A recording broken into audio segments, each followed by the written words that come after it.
because the error bars are so low. Okay? And there's only one other planet known to humanity which is anywhere in this region, which is Corot 7b. But its error bars are so large that they cross many different theoretical models. So it could very well turn out to be a rocky planet, but we're just not sure yet because we don't have that uncertainty. And this was a planet discovery that came from a European satellite called Corot.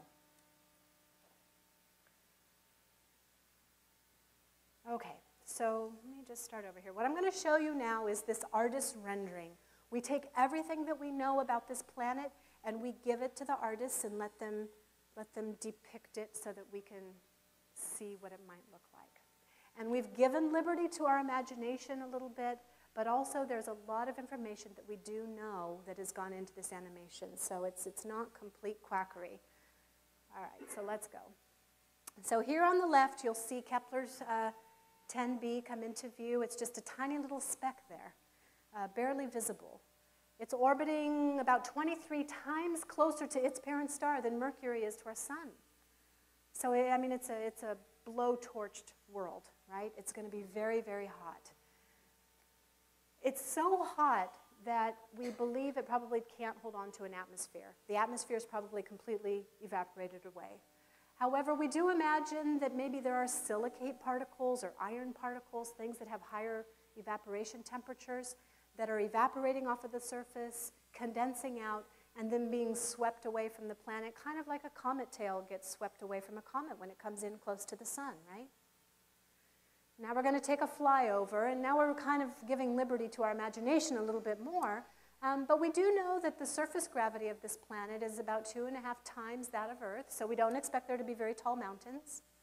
We imagine canyons that are carved not by water, but by lava. We've done some calculations to show that it could have geological activity still. You could have plate tectonics, you could have volcanism. The star on the horizon is 60 times larger than our sun on our horizon. One side of this planet is always facing the star, just like one side of our moon is always facing Earth. It's tidally locked. And that star-facing side is expected to have a temperature in excess of 2,500 degrees Fahrenheit.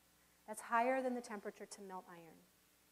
So you've got an entire hemisphere that's going to have an ocean about the size of the Pacific that's not made of water, but it's made of lava, essentially lava.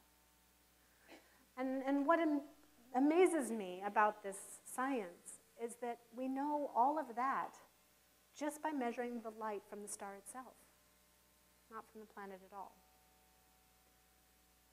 So my hope is that one day our descendants will actually be able to go there, and we won't have to imagine so much and give so much liberty to our imagination, and maybe they will see this as an actual vista out of their spacecraft one day.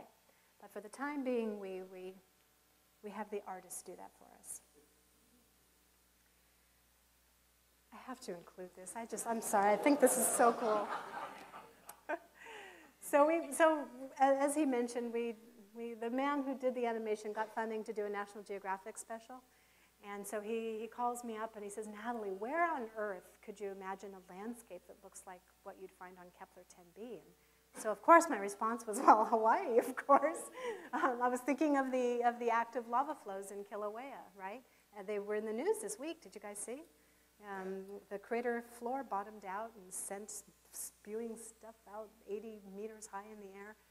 Anyway, so for this National Geographic documentary, he painted a globe of Kepler 10b.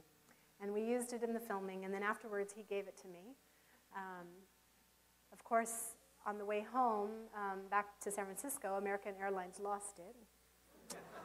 Yes. They lose not only luggage, they lose entire worlds. But I just have to show it to you because, well, one, you'll see it, if you see the National Geographic special, you'll see the globe. And also because I've asked all my exoplanet experts, and we all agree that this is the very first globe of an exoplanet that's ever been made in the history of humanity. So it's pretty exciting. Okay, now we're going to switch gears. As I told you, we're going to switch gears and talk a little bit about our candidates.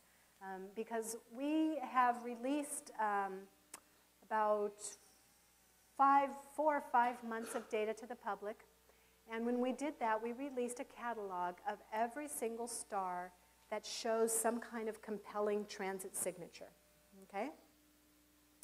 So the plot that I'm showing here is the radius of the planet versus the orbital period. This is, you can see it's kind of a funny scale here. It's logarithmic. But it's the orbital period in days. And I've added some horizontal bars to show you for reference the size of Jupiter, Neptune, and Earth. Okay? And this was the state of affairs with regards to transiting planets in 2009 before Kepler launched. And you can see that the points all cluster up here, Jupiter size, very short.